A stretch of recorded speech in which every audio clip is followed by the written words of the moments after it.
Well, it is 12 noon, so welcome. Glad to have you in this month's Neighboring 101 class. This is the class where we talk with leaders in the neighboring movement and discover ways for organizations and individuals to use the idea of neighboring as part of community and personal development. I was just going to say that I know our special guest was going to be logging in late, but he just popped up on my screen here. So I want to make good use of his time. After a couple of announcements, we'll segue to him. And so some of you logged in early. We were having a pre-meeting discussion or share time, I guess is a better word, on this quote from Tom Farley, who is a etiquette expert and author of Modern Manners. Says the number of hours you're spending on social media, that's time you're not giving to people around you. I think we should always choose people over pixels. I know some of you were typing up a reflection on that in your chat, and we said we'd send those or share those at the same time. So this is your official countdown to share those chat comments on the count of 3. 1, 2, 3. Feel free to share your chat comments. And we still have a few people logging in. But this is a good time to just take a few moments to write what others' feedbacks have been on this idea of people before or people over pixels. The importance of connecting with people over pixels. Any others?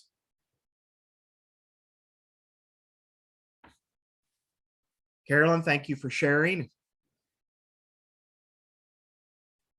Chet's is a front porch sitter instead of TV, absolutely. So these things that make connections. Well, feel free to continue giving your feedback on that chat item.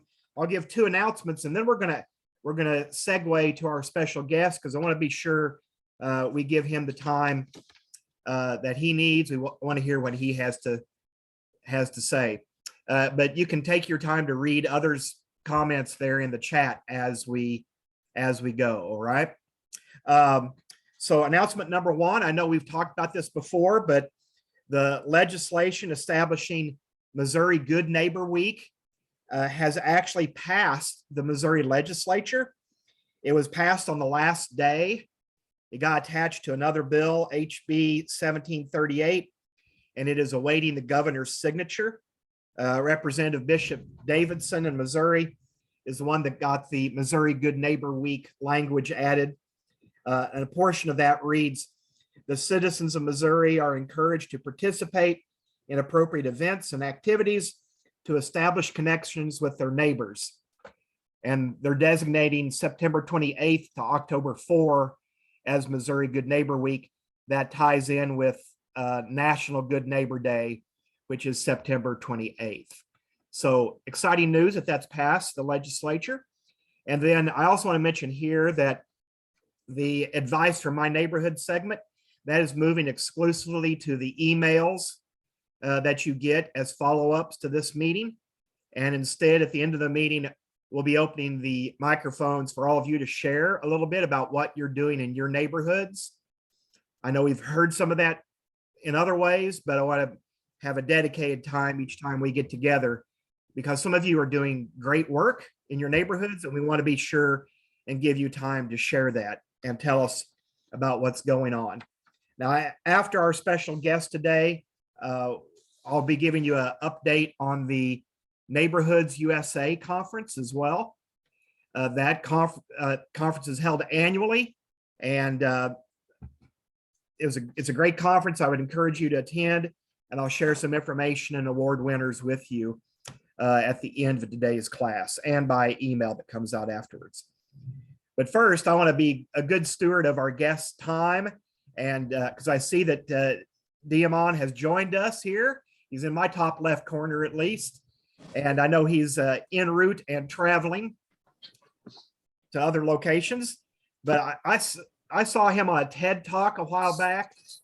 It was an inspired topic. I thought something that absolutely fit with this class. And then some of you may recall when Mike Mather was our guest in January, he mentioned DeAmon, and he mentioned that he is someone that we should hear from. He works as a community listener, and I think maybe works in some other areas as well. I know he's an artist, but he's certainly a connector in the community, and we wanted to hear from him, experience community listener, and maybe how others could implement a similar type of approach in their own community. DeAmon, thank you for joining us today. It's I know it's a bit of a hardship for you, but I appreciate you making the effort to do so. It's not a hardship. I just grabbed my bag just now.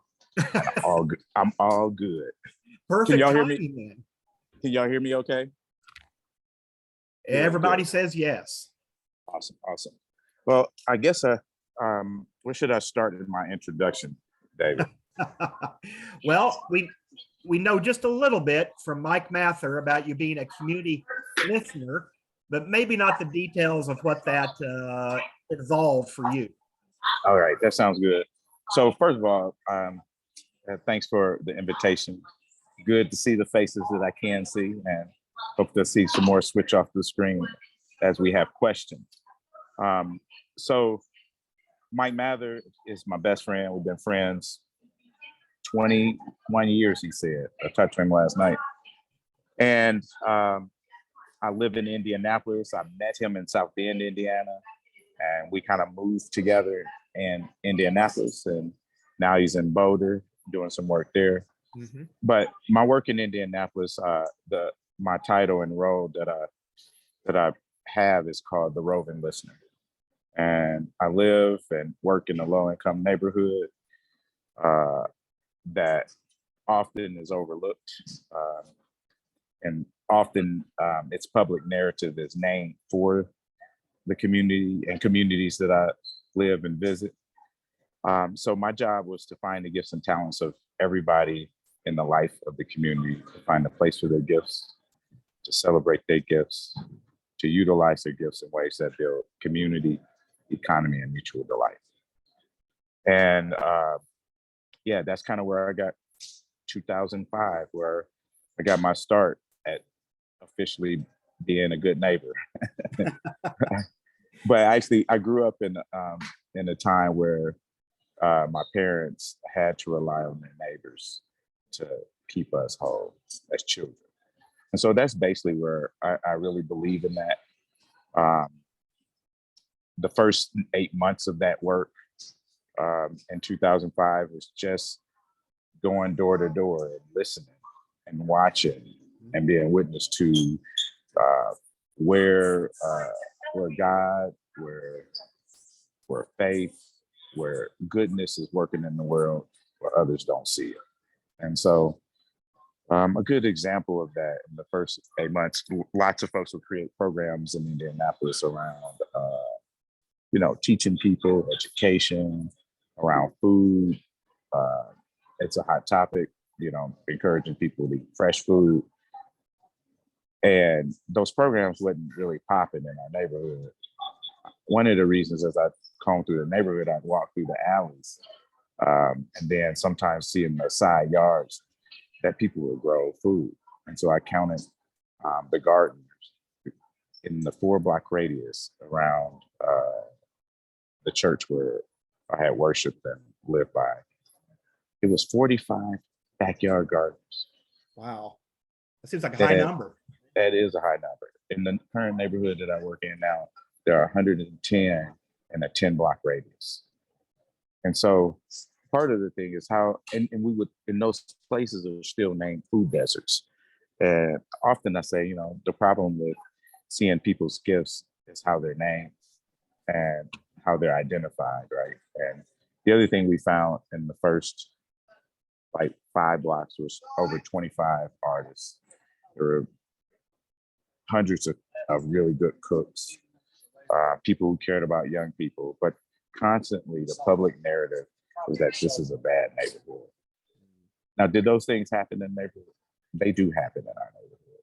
They're not but this overweighed by that narrative. So the first things I started to do is to gather those folks in our community that cared about the same thing, whether they were artists or gardeners. And the church would give me a little bit of money to pay for folks to have meals. And they will always be at someone's house. The other abundant thing that we have in our neighborhoods are people who are good hosts, who are the best neighbors ever, because everybody is welcome. So, and I know a lot of you know who those people are in your communities too, or in your family. Mm-hmm. Those are the places that when all regular social service programs close down, those are the places that are open. so we would pay those folks and ask those folks to host not only people who cared about the same thing, but we would ask institutions who formally named those places to sit in and be witness. They couldn't talk. They could ask discerning questions, but that's it. That was the rule. And then we started the congregation. And then, if Mike had told you, it's a congregation, a white congregation that decided to stay during white flight, and really good folks, really wanting to get to know its neighbors. I started inviting those folks too. And every once in a while, those meetings, they would happen once a month.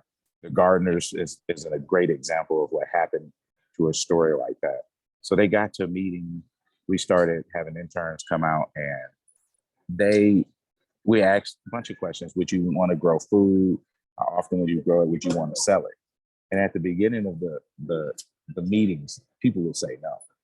Anyway, after about 8 months, there was this growing effort of saying people wanted to do something about their own food problem. And we got wind of this at the local hospital, IU Health. Someone came and heard that we're pulling gardeners together. And through a longer story that involved Mike's son, they asked us to put to sell our food at the farmers market at the hospital. Now, if we would have been continuously doing those other programs that taught people, instead of asking people what capacities and gifts they do have, one, people at the hospital who needed the food would have not had healthy food homegrown. And then they got to build relationships with people that didn't look like them. Mm-hmm. So those are great examples. I further took that concept, and I do that, and I do this with a team of people that are my neighbors, and we call ourselves the Learning Tree. And my neighbors are my business partners. The only caveat is that you have to continue finding the gifts and talents of other neighbors. And I would get them really nice consulting gigs. Our median income in my neighborhood now is about $25,000 to $28,000 median household income. So people don't have deep pockets. But I'd had a lot of social capital through my gift is these relationships that I had pulled together that started to have some fiscal value in my own life. And I started sharing those with my neighbors. So they would started out making $100 an hour, but they had to give 20% of it back to a pot to support another folks' gifts and talents. The reason we did that little piece of it is because if you're going to ask for someone's gift, you better be ready to activate it. It's a sin to ask someone for their gifts and not be ready to use it. So we started putting a little bit of things together, and we would pop up in this fund that people got to spend money on was that they get to choose where the money went. And the rule is we don't do RFPs. Now, this is not a foundation. This is just residents. I just spoke to you that this is folks that don't make a lot of money. Yeah. But we would give out grants from $300 to about $2,500 was our largest grant at the time. And we started just popping up with like big sweepstakes check, because we like to celebrate people, and we would pop up on those checks and they would like bag up and like, wait, where's this money coming from? And we was like, well, this is for the good work you do. And we would all gather that person together, and they would say, what's the rule? And I remember DeAmon was our first, started a bike shop in our neighborhood. And he was like, what's the catch to it? I said, well, there is a catch. There's 3 catches. that you can't do anything obscene or illegal, but we'll stretch on the illegal end because slavery was once legal. 2, you couldn't do anything alone anymore because we know how capacity builds with relationships. And when people are doing something together, they're more likely to get something done. Hence, I learned that in my work. I'm severely dyslexic. I have issues. I have a person that makes all my schedules. David already met her. Yes. She's right on time. Yes. And I would never be on time because of that, because what I needed to know, I need somebody. So we chose that. The third one is one that you might be a little surprised at, but we ask people to fail at least 3 times. What's the reasoning there on that? Well, I'm an artist, so I do pottery, and that's a valuable thing to mess up something and you learn from it. The best inventions come from series of mess ups. Oh, yeah. But the other thing, me and my neighbors that were doing this work took a trip. Mike was with us, Reverend Mike was with us, out to MIT on a learning journey with some of our church members. And we rarely go talk to people from churches because mostly churches don't. People work out in the world every day. They don't work in churches. So we went to visit an economist, and we asked about failure, and he said 4 people were penalized for failure. And he told a story about growing up in Mumbai and him not being part of the poor class and he failed, but they passed him. And if you had the black dot on your head or the other dot that didn't represent upper class, when you failed, and you would be held back. And he talked about that's penalized.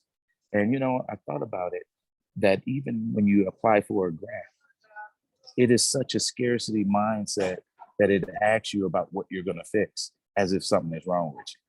Mm-hmm. What is the biggest need in your community?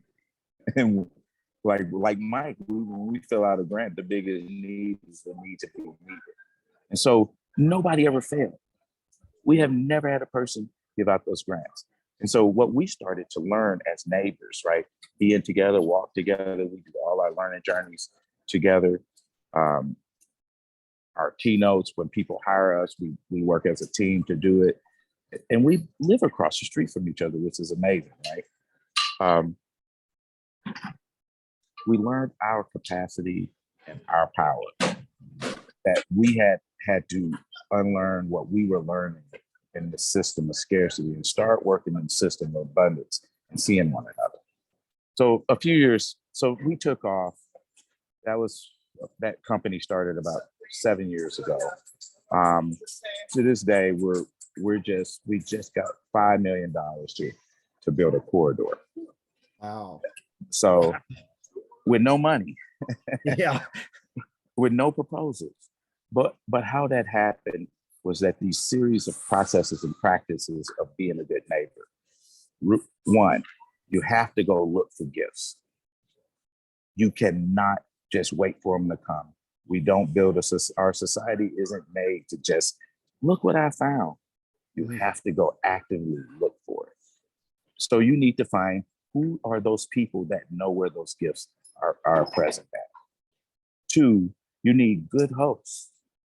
Being a good neighbor is also about those people who open doors and how we might use those folks to bring community together, right? 3 is we celebrate the heck out of people's gifts, right? As they were born the first day. When most of us were born, there was a celebration we weren't a part of, right? I mean, we were part of it, but we don't know about that celebration, right? That's how we need to celebrate people's gifts. And so that action, what that looked like, the first thing we started that moved us into this arena where we are now, we would throw a series of parties.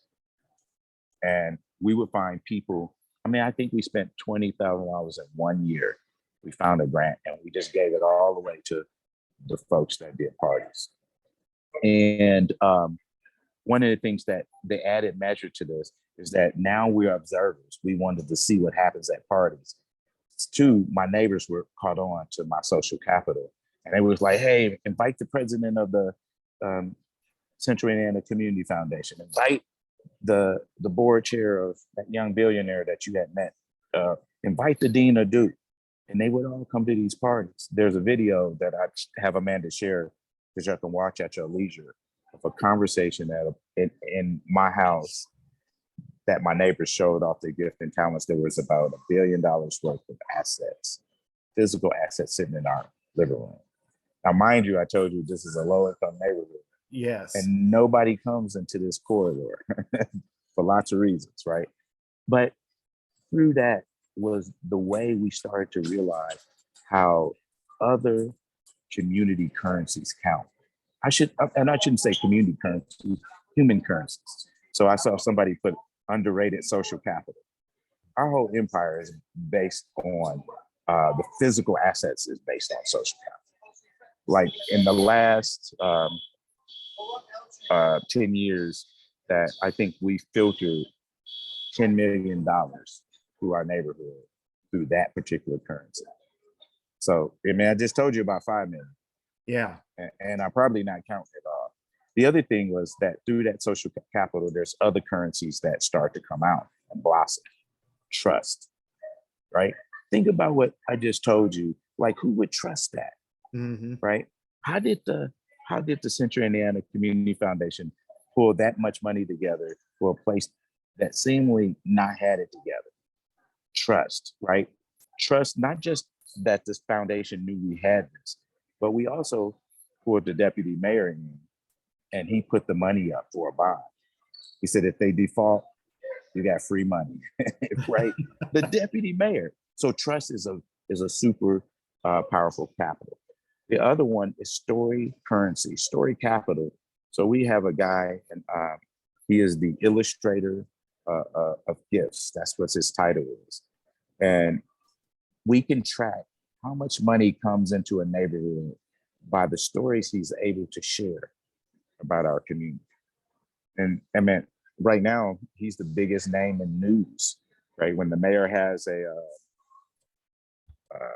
press conference or a meeting every Monday, Wild Style, the illustrator of gifts, is the first person on the agenda, right?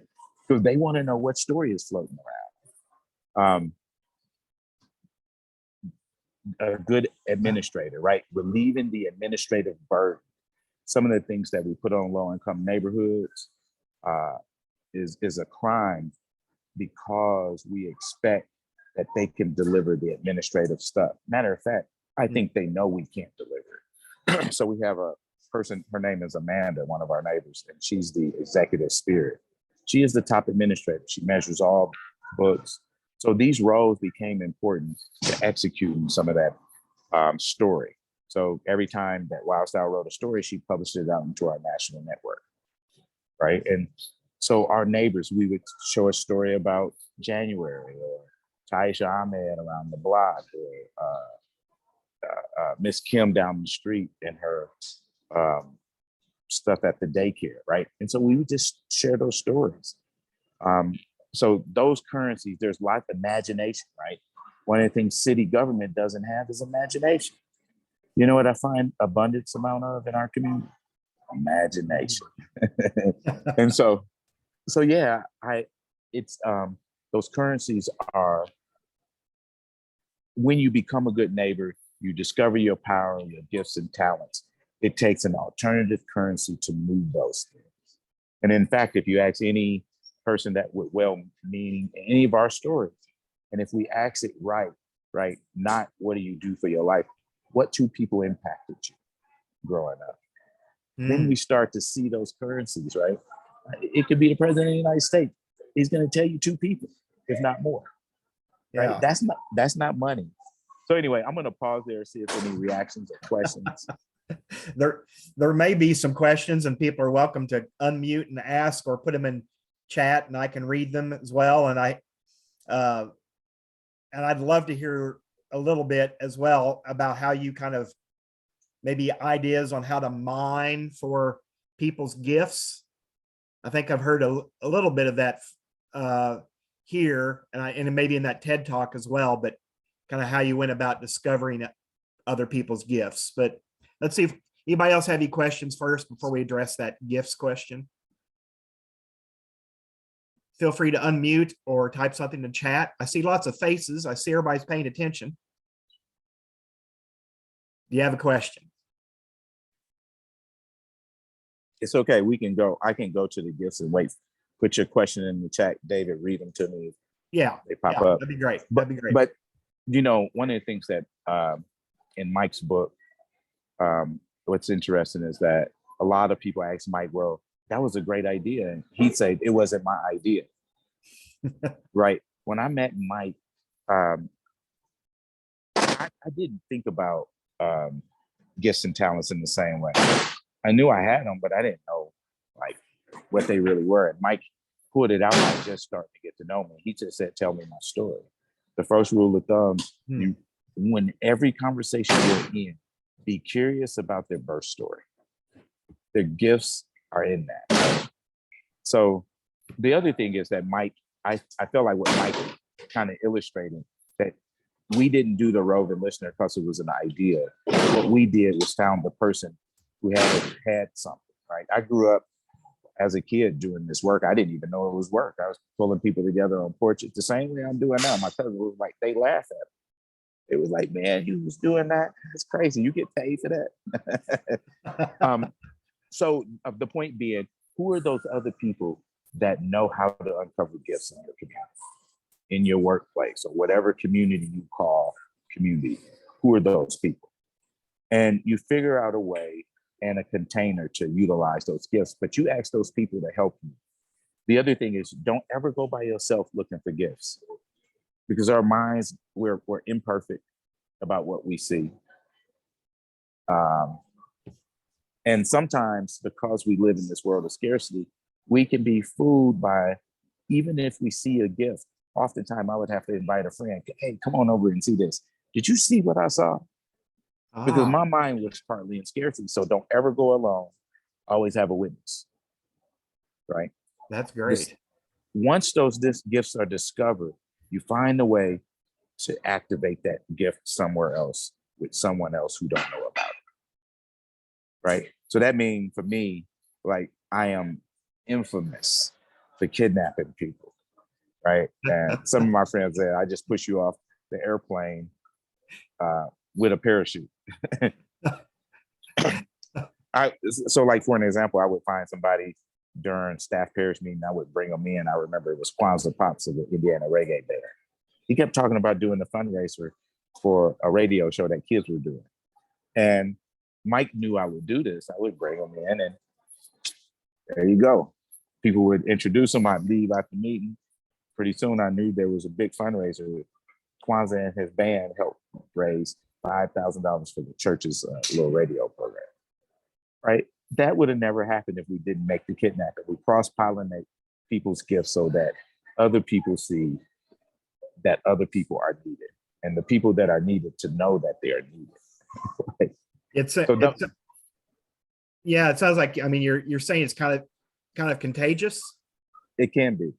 It is. It has been for us. People ask, what's some of the other hard implications? I mean, one, the other currency I did mention about is time. This work, some of the works happen really fast, but the big work that needed in this country is the incremental work, the 100-year work. And so the way we've seen that over the last 10 years is that just from our backyards, we've seen city and state policy change just from our little quadrant of the neighborhood. Now, that don't mean we're just working there. Some of my neighbors are in other parts. Some of them work for city government now. Some of them in the hospitals work. And there are some of our church members are city government folks. And because of these stories, people start questioning current policies. So land development, right? Why can't community control and buy its own land as a way to stop gentrification? That is now a question at the state level. Like, state representatives are talking about. There was a meeting the other day. Unfortunately, I couldn't be there.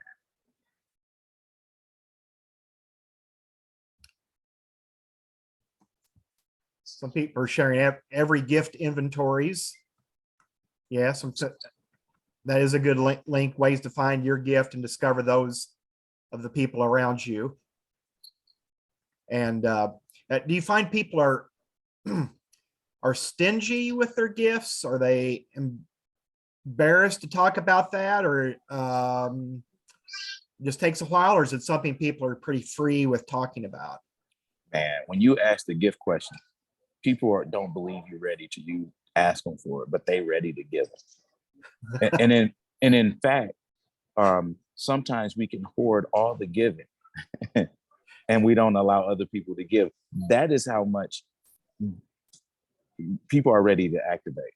But sometimes some gifts are valued, or I should say public narratives are valued differently. So we have to push and nudge where those gifts are equitable, right? So sometimes to create a power balance, you ask some people not to give their gifts and allow others to bring it, or you ask them to bring 2 or 3 people along with yourself.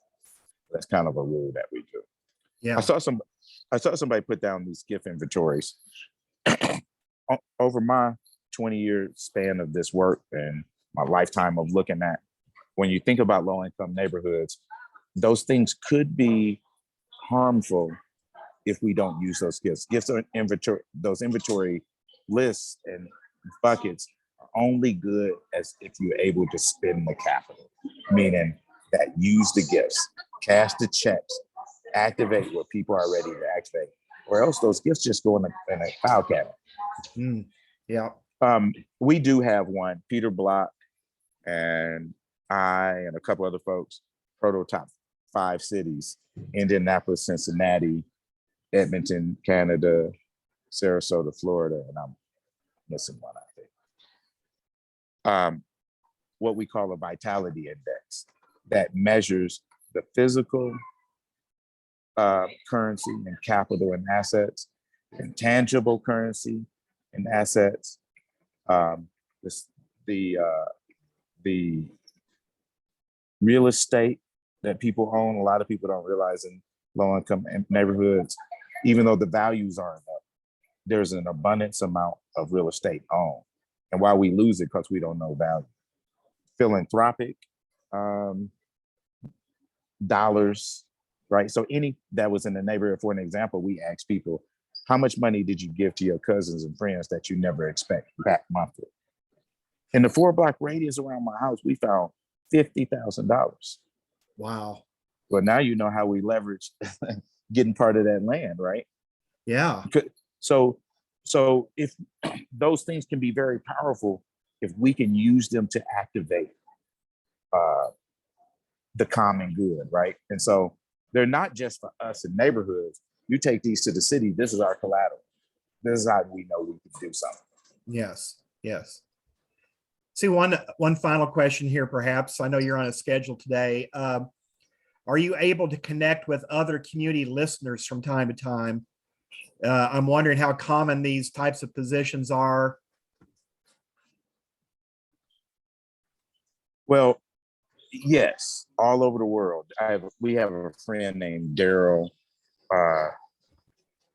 and Stephanie Answer that lives in Kansas City. They go around in their neighborhood. They created a thing called Eastside University. They ask every neighbor in this low-income neighborhood, what are you good enough to teach someone else that you would like to share? So the whole neighborhood is a campus. Now, are they all paid positions? They aren't, right? I was lucky enough at the time that Broadway wanted to make that investment in that. So if you have something like that, you want to make sure that you make a physical investment, because there's a big return at the end, right? It's called a return on community. All of us benefit for people's gifts being activated. Yeah. There was one more question. Do you have any pop up? Yeah. Do you have any advice on how to find and train a successful community listener in a given community? Well, girl, let me just tell you, I don't have a high school diploma. I got 2 brilliant kids. One got a PhD. And let me tell you, there's no training in the world. You find them, they do it. There's no training. There's some reorienting, some coaching. I mean, if you want to call some of my team members, they can help do that. I know other folks around the country and probably in proximity where you at. But no, I don't. You just find them and you invite them, or you get invited to be part of their circles, right? Because they're going to show you. And that's what it's about. more than training. Now, I do believe in development. So I've been developing, right, myself. Like I'm a CEO now. We have a large operating budget. I still live in a low income neighborhood, so I need some work sometime. But part of that is how you might develop your whole team or staff.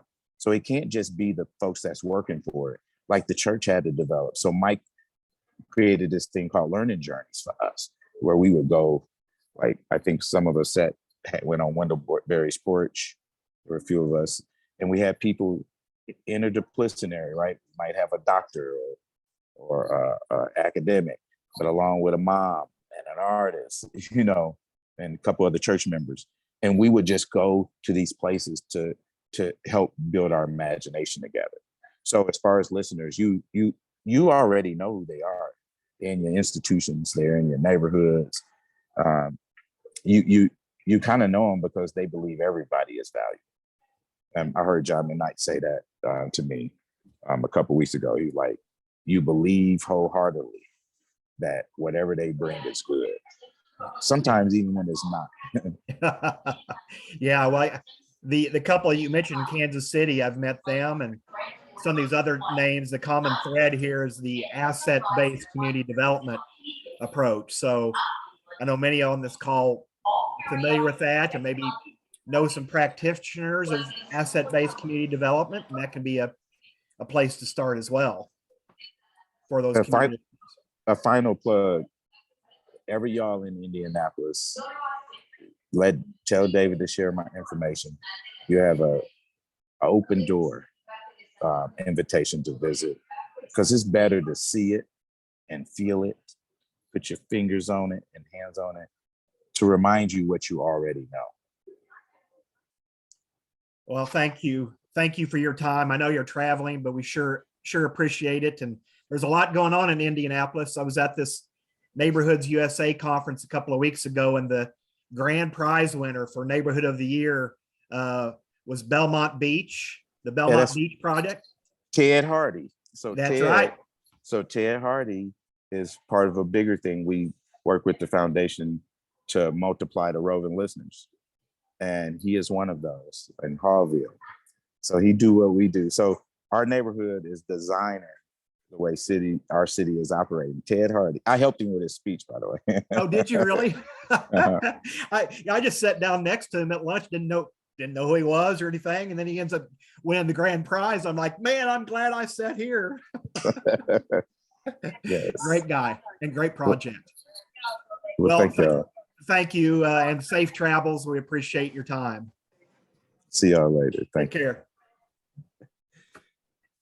Well, for everyone, I hope that was helpful to you, and there'll be a few more resources shared from that in the follow-up email, and hopefully that gets you excited. Hey, I do want to give you a little bit of a rundown or an update on the Neighborhoods USA conference, and part of that is because I think it's something that many of you would benefit from in the future. I had never attended. It was in Little Rock, Arkansas this year, so it was very easy for me to drive to. And man, it was well worth my time. The Neighborhoods USA, it's a nonprofit. It was started in 1975. It is volunteer run. They do an annual conference. Next year, it's in El Paso, Texas. And the whole goal of this organization is just to share information and experiences that helps build stronger communities. My first day there at breakfast, these two guys from Raleigh, North Carolina sat down next to me. They said they'd been coming for a number of years. I said, okay, so what's your number one tip of what I need to do at this conference? And they said, steal all the ideas you can. So, and everyone else seemed to kind of have that idea too. They were there to hear what other people were doing and how they could take it back and implement it in their community. So I sat in on a lot of the award presentations that people had to give as part of the awards competition, and doing so really exposed me to some delightful, unique types of projects. I'm going to share some of those here and some links for you. just a few weeks ago, we talked about trailer projects like block party trailers. And two of the award winners this year, or one of the award winners, was from Peoria, Arizona, and their trailer project in neighborhoods. And then I also met a gentleman from Round Rock, Texas, and they won an award 2 years ago with their mobile trailer. And I'm going to show you just a quick clip of their project.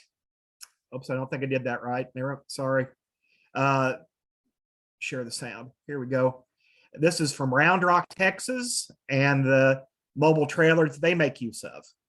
I'm Joseph Bream, Community Development Administrator for the City of Round Rock, and this is the City of Round Rock Block Party Trailer. Neighborhoods feel like a community when you get to know your neighbors, and nothing gets you to know your neighbors better than a party, and that's why we created the Block Party Trailer.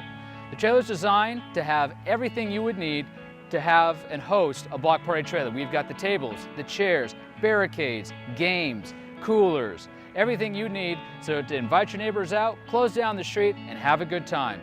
We'll even deliver it to you free of charge.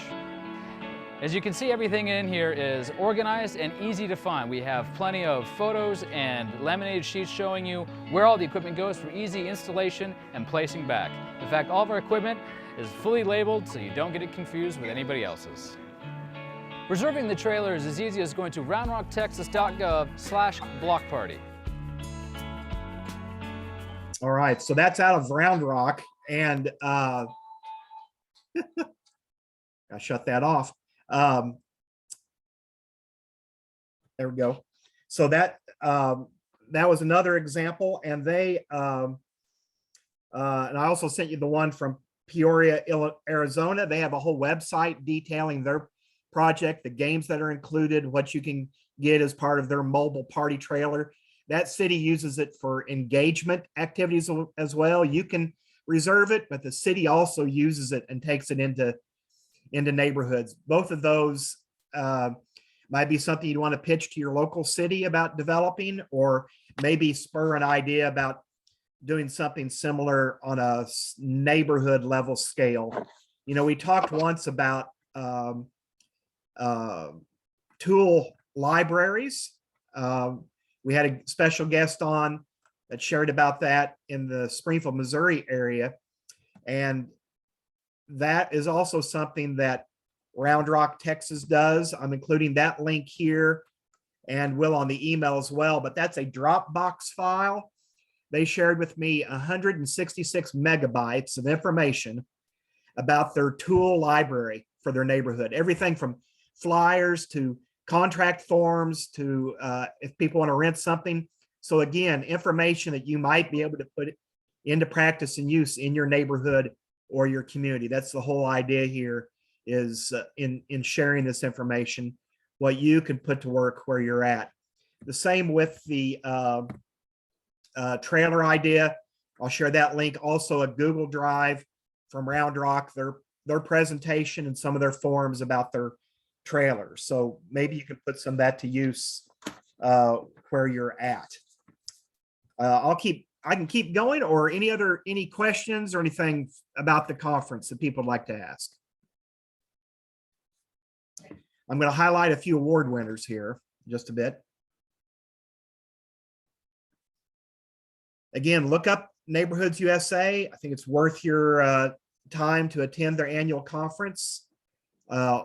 It is open to anyone. Yes, I will say most of the people in attendance this year, at least, work in neighborhoods in some capacity, kind of like DeAmon did, and the friend that he mentioned, knowing Ted Hardy, or they work for a city that has a neighborhood type of association program. It's usually in one of those two spheres that bring the conference cost was $300. Now the travel, that's going to vary depending on where it's located. The hotel, I think I stayed for the whole conference, which was 5 nights. Not everybody came and stayed that long. So the hotel was a little over $100 a night. So again, you wouldn't have to go for all those days. I did find that there were quite a few people there whose city or neighborhood association or group had paid for them to attend. Birmingham, Alabama, for example, sent 2 charter buses full of people that work in neighborhoods in Birmingham and sent them to the conference, all expenses paid. So you might be able to get some sponsorships or someone that would support your efforts in going. So if you are interested in the award winners, that document is also now on a Google Drive that I'll share.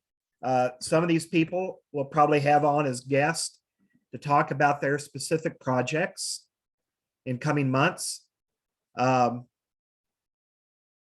The floor, and I think the other observation from Neighborhoods USA was there's a wide variety of neighborhoods, and I actually ended up winning 5 awards in 10 of the categories. And so I sat in on a lot of these presentations that were done before and after I did mine. And some of the neighborhoods are on the poverty end of the spectrum. Others were at the opposite end of the spectrum. So you had a lot of variety in size. Our neighborhood won one of the awards for social renewal. My neighborhood has 72 people in it. The neighborhood that won, or 72 homes, the neighborhood that won has a little over 3,500 homes. So, there's a big difference there in the size of neighborhoods. Yes, there was a trade show, and people are able to register for that and, participate in the trade show. Floral Park neighborhood is one of those that that they have their own. They've been a multiple time winner at Neighborhoods USA. Floral Park is in Santa Ana, California. This is their website. It's a historic neighborhood. They have a monthly neighborhood newsletter that looks like something you would buy off the magazine rack at your local store. So I've shared that website. You should look it out. You should look at it. You should check out their newsletter. It's really remarkable. And the projects that they've done, over the top type of stuff, but great examples in some of what they did. They certainly put a lot of asset-based community development principles to work in their neighborhood, but a lot of variety. Now, I will also include, because I want to be sure and allow time for people to share some projects they're working on right now. I mentioned the grand prize winner was Belmont Beach, Indiana. They took what had previously been a segregated water hole swimming pool along a river, and then it was overgrown and stuff. And so they restored it for historical purposes, but also created a park there. And then throughout the summer did different events that drew in different diverse audiences. Their intention was to clean it up and do this for just 1 year. It was so popular, it's now kind of a permanent park. And this is going to be the permanent way it's used. And there's a nice video they put together about that I can share here, but also share out on the email that goes out afterwards. But since we're winding down, I want to use this time to hear from the rest of you about projects you're working on in your work or your neighborhood. Feel free to unmute and share. Just like at the NUSA conference, some of the best things I learned was hearing what other people were doing and stealing their ideas.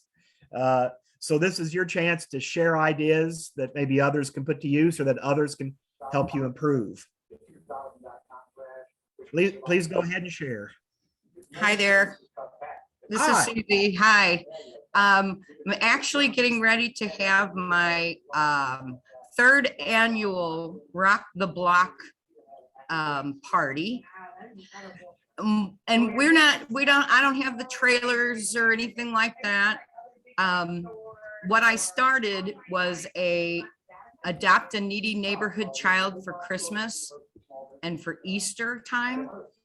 So people in the neighborhood have donated to over 200 children for the last 3 years.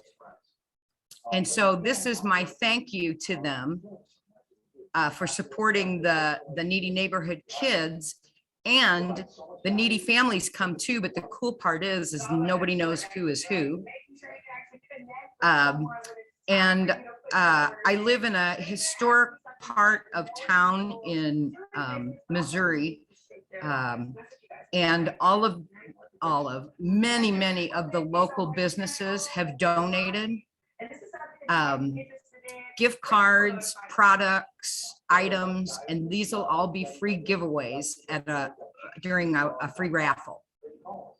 Wow, that's a great endeavor. And this is the third year that you've done this? This is the second year for the block party, third year for the Christmas and Easter. But all of the local businesses here, the local business owners, really excited to be a part of sharing what they've been given to the community. So yeah, I've gotten over $1,000 worth of goods to give away during this. Way to go. And it serves two purposes. You're already doing a good thing with helping some of the needy kids, but this also helps further bring the neighborhood together. So great project, great idea. Right. And you said you were in Missouri, but what town? I'm actually in St. Charles, Missouri.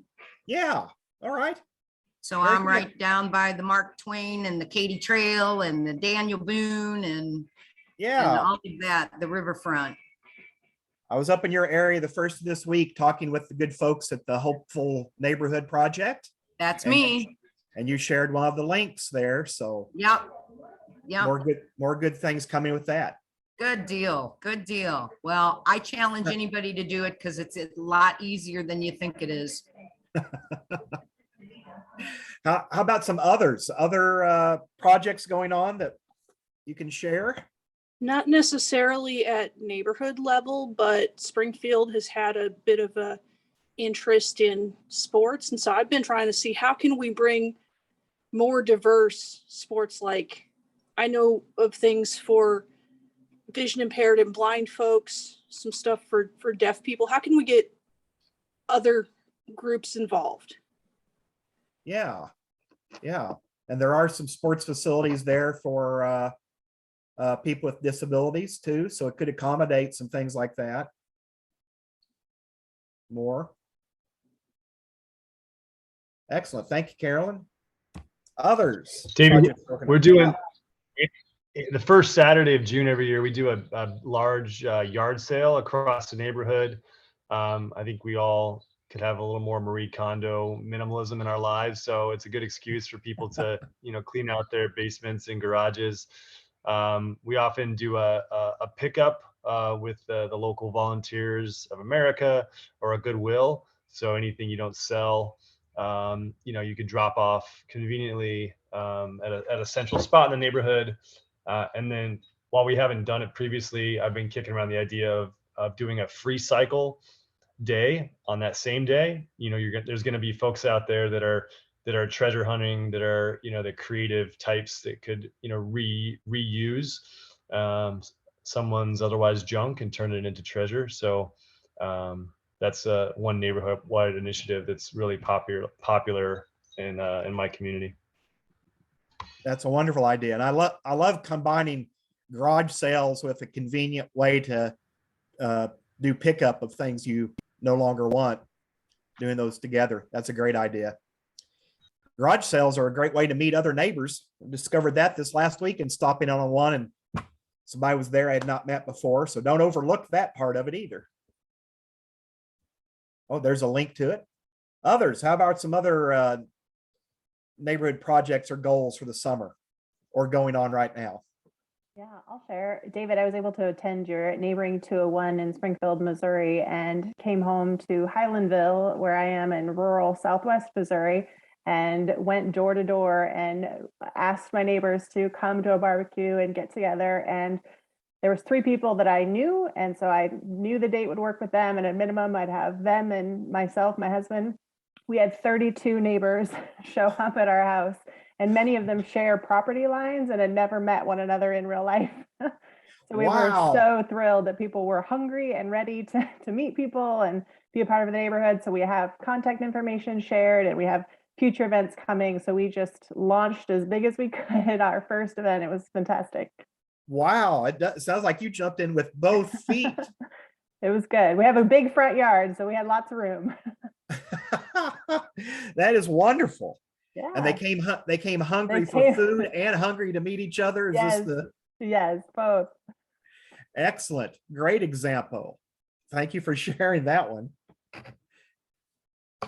Any others?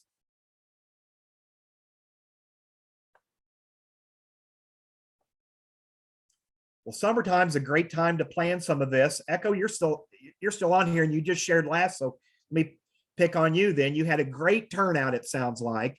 What do you think were some of the keys to your success for your get together? Yeah, not being afraid to literally cold call door to door like a salesman. I would knock on the door. I had a little flyer to leave in case they weren't there, or give them with my contact information and things, and just said, "Hey, I'm your new neighbor. You don't know me, but here's where I live, and I obviously am at your front door. So we'd love you to come and get together." And one afternoon I went out at maybe 4 o'clock. I didn't get home till 9:30, and I only spoke to 3 people. So they were very friendly and willing to speak. My husband was like, "Where have you been?" I said, "I met 3 people in the last several hours." So people were very friendly. I was very pleased. And then obviously willing and able to come to gather. So just don't be afraid to knock on doors and introduce yourself.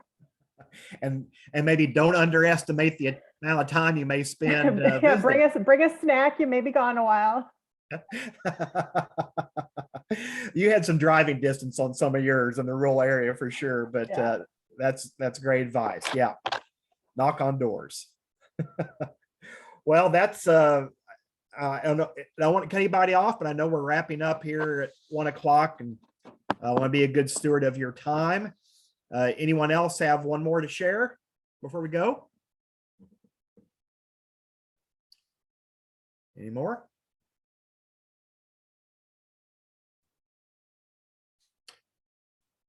All right. Well, our Neighboring 101 session on June 16th is our Missouri Good Neighbor Week connector training is what we're calling that. And because we have other people signing up as connectors for their counties to get their individual counties involved in Missouri Good Neighbor Week. We're going to try and designate or recognize the most engaged neighbor and the best neighboring project in every county of Missouri. And the goal is also to document 10,000 acts of neighboring during that week. So the June 16th meeting will kind of be a training on that, be showing the tools that are up in place and ready to go, and videos, and probably in the process talk through problems or things that we need to think about in advance of that September date. But that's going to be the focus in June, and be exciting to get that project launched. So I'll follow up with an email, and as always, I'm available. Feel free to message me on LinkedIn or other methods, or send me an email if you have questions or need anything. Always glad to share. And some of these links will be in that follow-up email as well. Encourage you to watch some of those.